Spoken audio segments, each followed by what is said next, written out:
my life looks completely different now. It is up to you and you alone. I did group masturbation circles with friends at age 12. I didn't know that women masturbated. My clit is so teeny tiny. Look, I'm not going to judge you.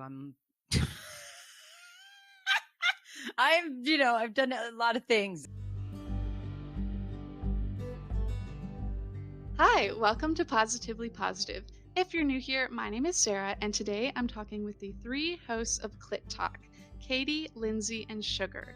Clit Talk podcast is all about living a pleasure-positive lifestyle, and you know we are all about that around these parts. Now, speaking of our parts, that brings us to today's topic, masturbation. Ooh. The ladies have something very special planned for Masturbation May, a label that I have never heard of before, but I fully support it now. So we'll get into that and we'll chat about our experiences. Let's talk about masturbation, baby. Yes, it's one of our favorite subjects. That's what we do. Yes. So to get us started, I always ask at least one random question to get to know people a little bit better. So, and if you guys could just say your name when you answer so that listeners can figure out matching the voices to the names. Sure. So my question for each of you, what is your favorite magical or mystical creature? Mine is definitely a unicorn because they're rare and magical. I mean, I hate to not be original, but I was going to say unicorns for sure. Okay. So a unicorn was also my first thought, but I looked up like mystical creatures. So I was like, oh, mermaids, but no, mermaids don't really do it for me. And I found a sphinx. Oh. And a sphinx is a mythical creature with the head of a human, and it often has wings of an eagle and part lion, and it's usually a female head. So I thought that was pretty hot. This is Lindsey. I'll let Sugar be a unicorn. I'll change mine. I will be a siren because Ooh. they can enroll people with their singing into doing whatever they want. And I'm a professional singer, so I think that makes sense for me. Yes, it does. But not an evil siren. I want to be like a sexy BDSM siren. Okay, just so we're clear here. Yeah. All right, I'm changing mine too to a mernicorn. It's part mermaid, part unicorn. It's basically a mermaid with a giant tail and a giant unicorn pops. I thought you were going to say with giant tits. We generally reserve the right to be fickle and change our minds, like wherever our pussy leads us. Well, now that we all went for unicorn, then we're all like, fuck unicorns. I'm going to be something different. I love this because my answer is unicorn, and we've just come full circle so that I get to be unicorn alone again. Yay. So this is perfect. Perfect. You can be our unicorn anytime. Well, you have to be careful with this crew because you know that a unicorn has like dual meaning, especially like at sex parties or play parties. Like a unicorn is a single bisexual female because they're rare and magical. I don't quite fit the definition, but I could. Oh God, no! I was gonna say like I could ride a unicorn, but that just sends us down another wormhole. Really, Sarah? Okay. You can ride the unicorn and be extra safe and wear a dental dam. Yes, I can. Oh God.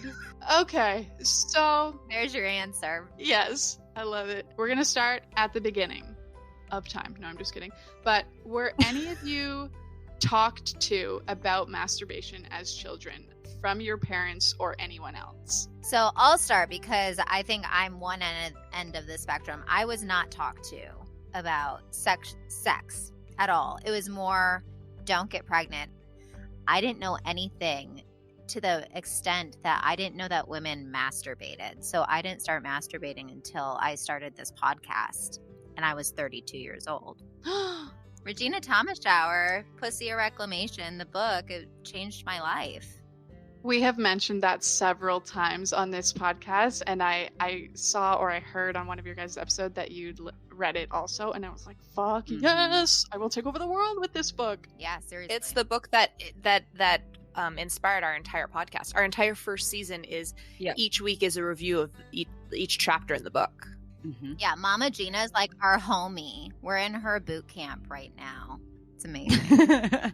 Yeah, she came on our show. It was like this huge accomplishment. Like, it was like the last episode of season 1, episode 25, and we're like, Regina Thomas Shower's coming on our show. We like couldn't believe it. It was the most epic milestone at the time, and it was the genesis of this whole podcast. Like, we started as a book club, reading that book together, and then 10 weeks later, after 10 chapters, you know, my two brilliant producers, Katie and Lindsey here, were like, well, between our music studio, being a sound engineer, being in television and creator and writer, it was like we had all the things needed.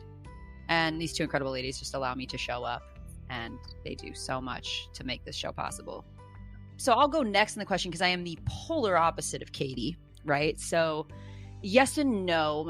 I was talked to about sex. I was talked to about, sex. Yes and no. I was talked to about masturbation. I was mostly caught masturbating, but I'll get into that in a moment. I was definitely caught, somewhat shamed, but never punished.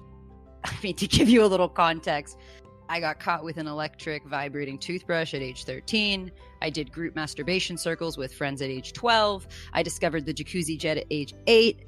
I was caught humping my life-size teddy bear at age 4. I was caught in that bathtub using the water pressure from the faucet countless times since a young age. So I would say, yeah, I've had to have that conversation once or twice, but not in a proactive way, in a reactive way, in response to my doing it. Yeah. I was just going to say that's all the tools. You did them all. I did one of those. I'm like, you knew more about masturbation than I did when I was like 25 by the time you were 10. Well, I have to say, I was born and raised between like in LA, half the time in Venice Beach. And I don't know, I feel like the culture in Los Angeles is like exposed to a lot at a younger age. Well, this is Lindsey. I was actually raised on the East Coast in the Washington, D.C. area. And I'm very, very lucky to have the mother that I have. She not only taught me about masturbation and about sex, but actually talked to me about my pleasure from a very young age. And I started masturbating when I was 4 with my favorite blue blanket. And I would just walk into that, like, no fear. I would like walk into the house and be like, I'm going to go touch myself upstairs now. And my parents were like, oh my God. So my mom had to be like, let's come up with a code word for it, like, just in case company's here. Like let's call it riding the pony. And I was like, cool. So then I would announce it to the family. All right, everyone, I'm done with dinner. I'm going to go ride the pony now. And I would just go do it. But there was no shame around it. My mother and father never shamed me. My older sister, when I got a little older, like told her one of her guy friends, they called it riding the pony, and then he would sing that song to me, and that was mortifying, but never from my parents. And I had the type of mom that she told me, like, it's about your, like, well, she was coming from, I think, a different paradigm. She was like, it's about your orgasm. Make sure you come first, because once the guy is done, they're done. So, and obviously my sex life has evolved past that now with my partner, but she was really right in like high school and college. That's kind of how guys were in my experience. And when I was 15, she's like, do you want me to buy you a vibrator? And I was like, good God, Mom, no. But I was like, kind of, yeah, can you like slip it under my pillow? So that was my experience with talking to my parents about masturbation. That's so mind-blowing and wild to me, because I'm the same as Katie. I have never ever had a conversation like that. I'd never had a conversation about sex or relationships until this past winter when I told my mom I have herpes, and that opened the door. But like, to be honest, now that I think about it, it's very impressive that it never came up in my house, because I have 3 brothers, and at one point my mom had 3 teenagers in the house. And I never, ever, not once, walked in on anyone or suspected anything. I have no idea how my brothers pulled that off in retrospect, knowing what boys are like and they do and how they learn. But like, honestly, kudos to them, because I never knew anything. A lot of closets and showers. Yeah. Well, and Sarah, you and I are actually the norm, which is why this conversation is so important, because more than 1 out of 5 American women have never masturbated. So this is the orgasm gap between men and women is it's it's basically a health crisis, I think. I agree. And it's really lit a fire under our ass, or my ass, to like really get this information out there, because I'm a registered nurse. And before all of this, I had so many health issues on the left side of my body, which is the feminine side. And I was not in touch with my body in this way. And when I started masturbating, I had like a chronic back pain where I was in bed for 8 months. I had a really bad injury, and my back pain started getting better. Like my body started literally unraveling in a way that was so outside of Western medicine for me that it has propelled me to, with these two wonderful ladies, to do 165 episodes of Clit Talk, talking about this, getting educated, experimenting, and like my life looks completely different now, because it's not just sex, right? It's health, and it just expands and permeates through every aspect of your life from that moment. At least it did for me. So I figured if it did for me, then it would for a lot of other people. Yeah. Yeah, I agree. It's a mental health and a physical health practice for me now. And now that I've really dedicated to knowing what I like, exactly which way, I can actually like assert boundaries better in completely unsexual areas of my life, because I know very clearly what my sexual boundaries are now. Of course. Yeah. Yep. Oof, yes. And there are so many different... I always say like, we're all so excited. What's so great about this conversation too is there are so many different colors that you can paint with when it comes to masturbation, self-pleasure. I call it self-love. It's not just rub it out under the sheets. I have nights where I literally will take myself on a date. I will buy my favorite foods. I will get that chocolate souffle. I'll start with a bubble bath. Like if you have the time, which I did in the pandemic a lot, and just like really be with yourself. Like like I love that you touched on, Sarah, learning what you like. If you want to expand your sex life, whether it's with yourself or with a partner, if you don't know what you like and take the time to turn on every inch of your body, how the hell are you supposed to communicate that with somebody else in an effective way? So it's really learning yourself so that you can, get what you want in every area of your life. Hey, pussy. Yeah. And one thing that I learned and sort of was like a mini journey throughout this like sexual awakening that I've had in my late 20s now is, so I bought the Hitachi magic wand. Ooh. And when I bought it exactly because of that reaction. Everyone raves about it. It's supposed to be like the most effective clitoral sex toy on the market, the #1 sex toy, blah blah blah. And when I first started using it, I didn't like it at all. And it felt okay, but I didn't get the hype and I couldn't get off from it. And I thought, maybe I'm just weird, but actually I had just been masturbating the same way for over 10 years and I had to train my body to orgasm a new way. So flash forward 3 or 4 months of practice, I love that thing. Your girl is here for the wand, but I gave up at one point and I was like, okay, well, I guess I'm different. I guess my clit doesn't like what everyone else likes, or maybe I'm just not good enough at masturbation. And I feel like this lack of conversation that especially like Katie, you and I are talking about with our families, like it's just one more area that women and girls are undereducated on our bodies, and it leads us to thinking there's one more thing wrong with us. But it just takes time to retrain your muscle memory. And I'm wondering if you guys have ever experienced anything like that, or like bought a toy that you actually didn't end up finding pleasurable or anything like that. Well, I think you point to something really that we learned recently, and we did an episode about it. Did you know that there's actually 5 different types of clits amongst women? No. So there's 5 different types of clits. We did a whole episode about this if you want to listen for all the details. But basically, each different type of clit does like a different type of stimulation and pressure. So one woman might love the Hitachi wand. I'm one of the women that it just makes me go immediately numb because I have what's called a small hooded clit. So vibrators have been a challenge for me. So for instance, because I have a small clit, one of my favorite sex toys that we use it's by a brand called Vush, and it's a clitoral sucker, which is much more gentle.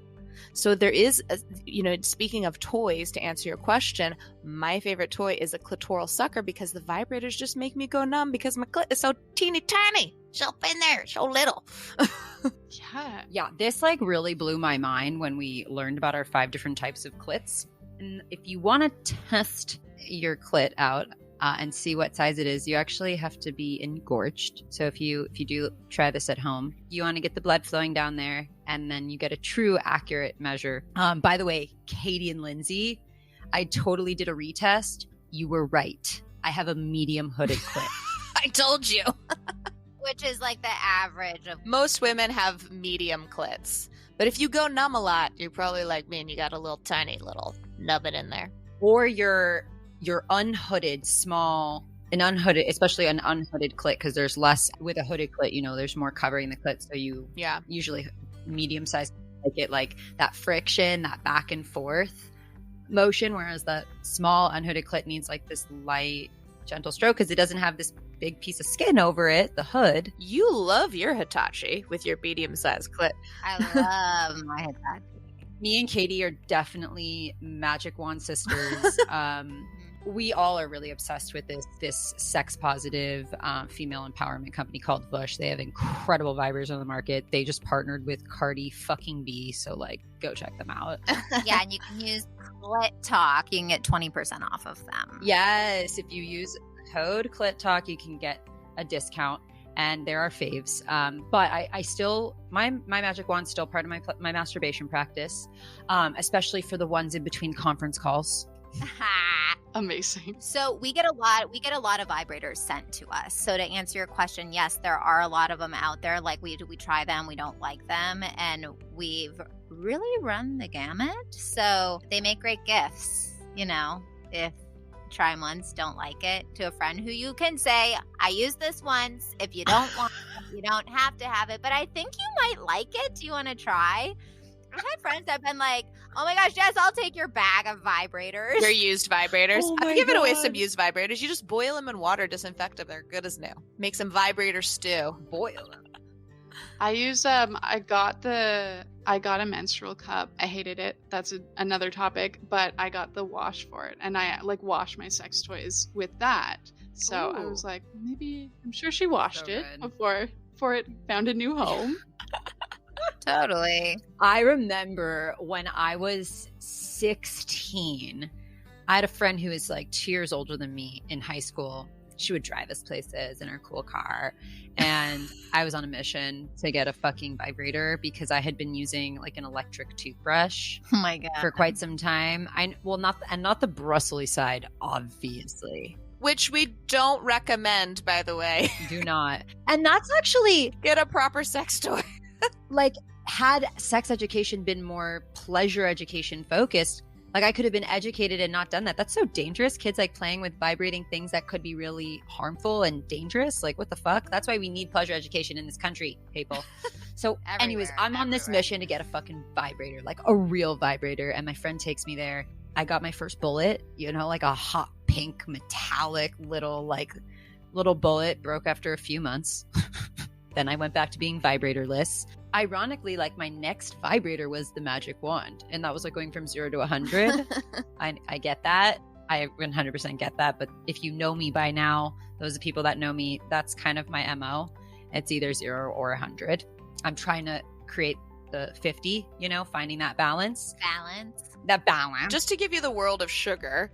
Sugar is the youngest of the three of us, and she is in an ethical non-monogamous marriage, and she's basically the person on Clit Talk that everyone wants to live vicariously through. She really is 0 to 100 at any moment in life. I mean, yeah, and it's like, I don't know, I just give permission to be who they are. I mean, I'm like, look, I'm not going to judge you. I've done a lot of things. It's no shame in the game over here, so yeah. I put it all out on the line. All right, we're taking over. Let's let Sarah lead us. No, I love this. Okay. You just said no shame in the game. That sort of segues. So I wanted to talk about the language surrounding orgasms. The language that I'll say I, but I think it's a we statement. I see in magazines, I see it online all the time, and I feel like the language sets women up to feel less than. This orgasm language of like earth-shattering, explosive, mind-blowing. Because like obviously orgasms feel amazing, but this language that I've seen and experienced in real life, I feel like it makes it seem like if you don't fucking astral project out of your body every time, then you're having a subpar sex or a subpar masturbation session. And that's not true. Like, I just want to normalize the orgasm and not put it on this insane pedestal. It feels good. It feels amazing. It's super fun. Love doing it. It's also just an orgasm. And I feel like sometimes we're reaching for this insane mystery thing that other women supposedly experience and trying to prove to other women like, oh, no. I'm one of the ones that has life-changing orgasms. Like, don't worry about me. I know the secret. I didn't get left behind. And then, like, if our own reality doesn't shift after an orgasm, we must not be doing it right. And when we're doing that, we're not focusing on pleasure. Because I used to like always focus on orgasm. And it's like, I'm not even experiencing pleasure. Like, I'm not slowing down for the ride, literally. I just feel like we can calm down with that rhetoric of like, I visited another planet through my orgasm. Like, because I visited another planet when I was on acid. But I also thought I was piloting a 747 that like, oh my gosh, that's awesome. My skin was blue and my legs didn't weigh anything. So like, shout out to psychedelics. Maybe I just have a different definition of like what being on another planet means, and I'm very curious to your guys' thoughts on that. Oh my gosh. Honestly, like when you said astro project, I had to go off mute. I was like dead. It made me laugh so hard. You were laughing hard. Because it's so funny. I was laughing so hard because, you know, it's true. And we do talk to a lot of sexperts and you know, there's, you know, a lot of women who can have a lot of different types of orgasms and amazing orgasms and all the things. But like, what about the rest of the fucking world, right? Like a lot of people, you also hear about people who have orgasmic birth. We attempted to do that on Clit Talk via Katie. She was our noble like clit. Really thinking I was going to do it. And it did not happen for me. I read a book and I was like, oh, this is going to happen for me. And definitely not. Right. She was like, give me that epidural. I was like, coconut, because that was my safe word for an epidural. Coconut. That's my safe word in sex now. I hope you know that, Katie. I know she's still oh my my gosh. It's just because you want me there with you. Basically. But the thing about these planetary type orgasms is self-pleasuring actually doesn't have to be about the orgasm. In fact, you can enjoy pleasuring yourself and have an amazing time and not orgasm.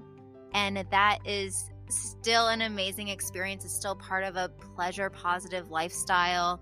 And, you know, what you were talking about, how you have these intense sensations that come up right away and they're like bam, bam after another. Well, edging and finding those edges and pulling back makes sex so much more fun with a partner or with yourself. So it's really about not to sound super cheesy, it's about the journey, not the destination. But it is though. But it is, you know?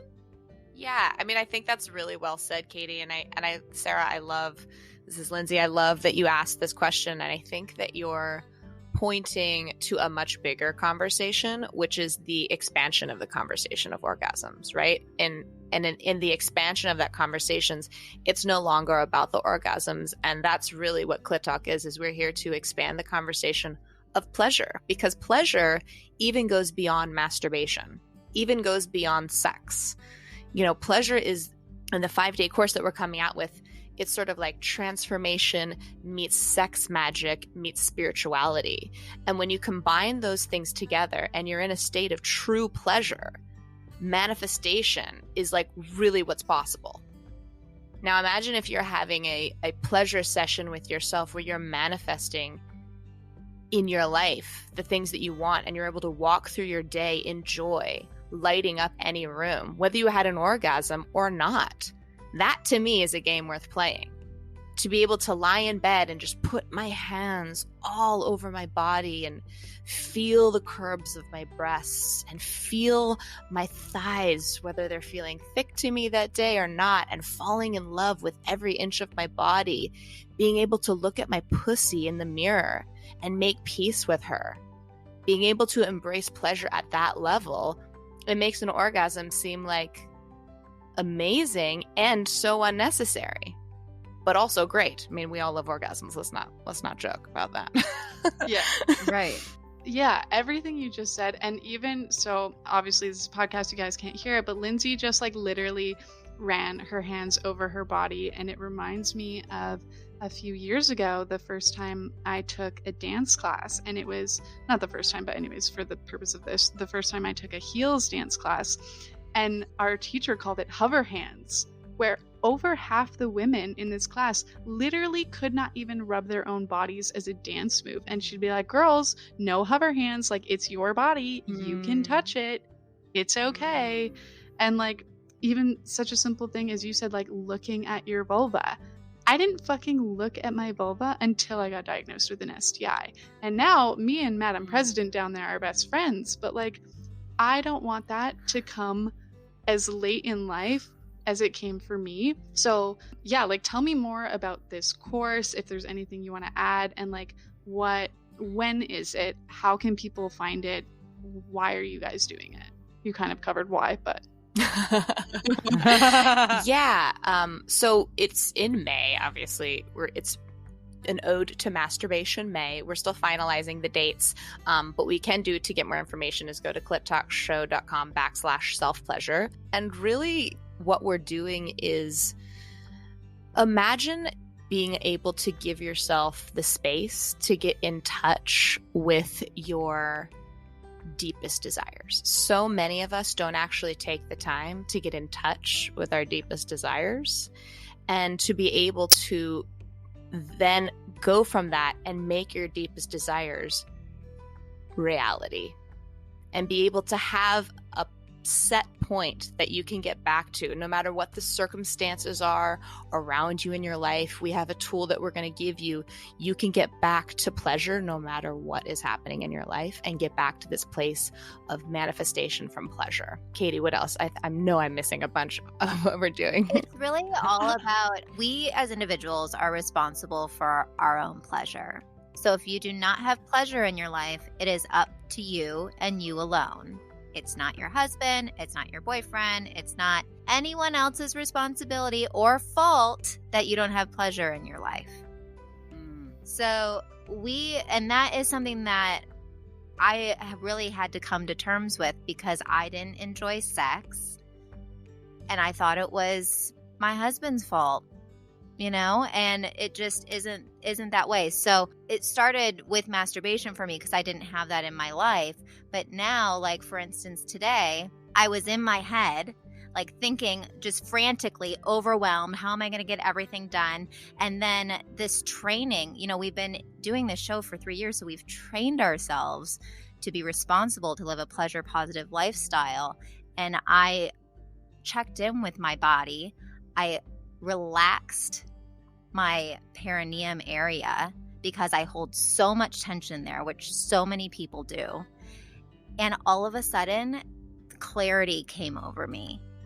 And it was as if the puzzle pieces just fell into place. And this is very simple. It's like, oh, I'm going to make ravioli. Then we're going to go play chalk. Then my dad's going to get here. And then I'm going to put Cooper down and we're going to go to bed. I'm going to hop on this podcast, but it seems so overwhelming at the time. But getting out of your head and into your body is something that it sounds so simple, but it's actually really hard to catch yourself in those moments of going through life that can so improve your quality of life. So it's not just masturbation.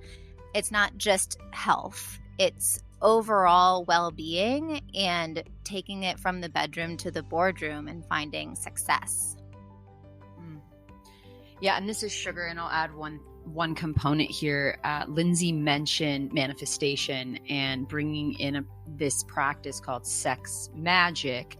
And I have to say, one of the most impactful components to my pleasure practice is the practice of visualization, and it's energy work, visualization and getting into certain vibrations emotionally, like feelings, and expressing that through your pleasure practice, actually experiencing the feeling or experiencing the desires that you want to have.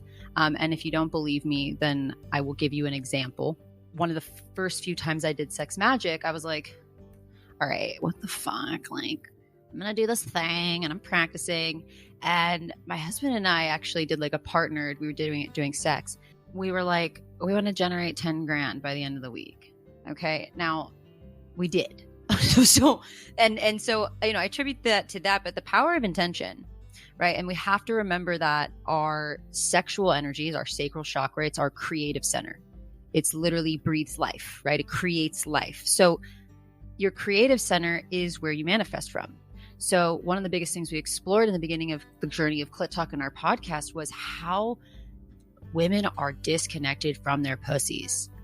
You know, and Katie mentioned like she didn't even know about masturbation. She didn't enjoy sex. Like when we're disconnected from our pleasure, we're disconnected from our ability and innate power to create anything we want. So, you know, using your pussy as like to cast spells, you know, to set intentions. You know, if you're not into energy work or you don't know much about it, look into it. Look into the chakras. The shit's real. So, you know, I'm gonna put in here and reiterate again. This is all about creating a pleasure positive lifestyle. And if I had to sum up Clit Talk, if we had to sum up Clit Talk, ladies, wouldn't you say that we support people in creating their pleasure positive lifestyle? Right.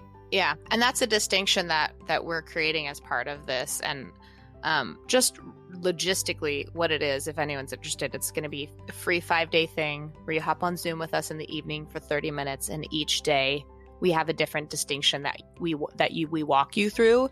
And by the end of it, what our promise is to you is that you're going to walk away with actionable steps to have the parameters set up in your life, be in touch with your deepest desires, and be able to manifest them with ease by the end of this. That's our promise to you.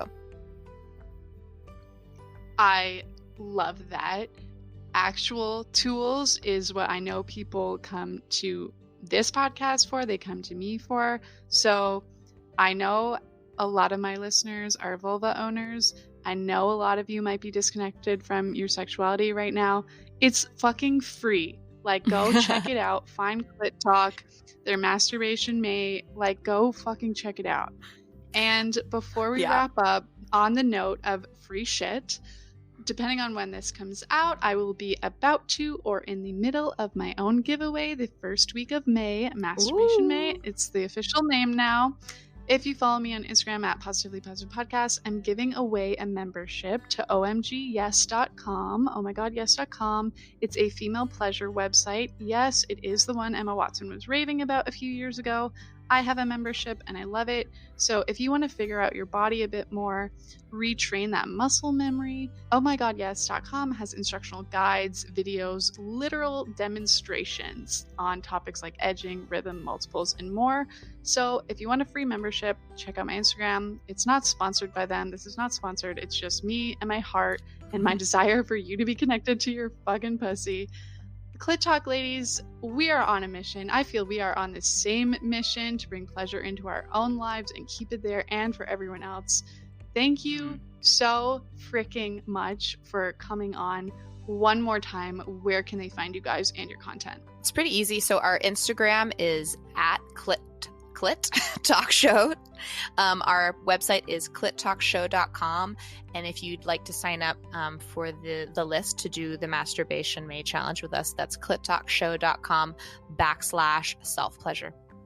Amazing. Thank you, ladies. Yeah, thank you. Thank you so much. Bye.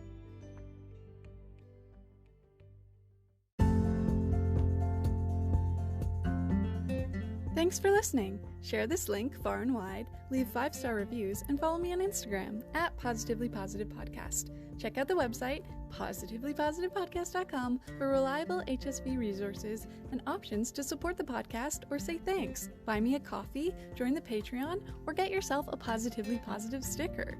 If you just want to say hi, email me at positivelypositivepodcast@gmail.com or leave me a voicemail on Anchor. I'm out here, okay?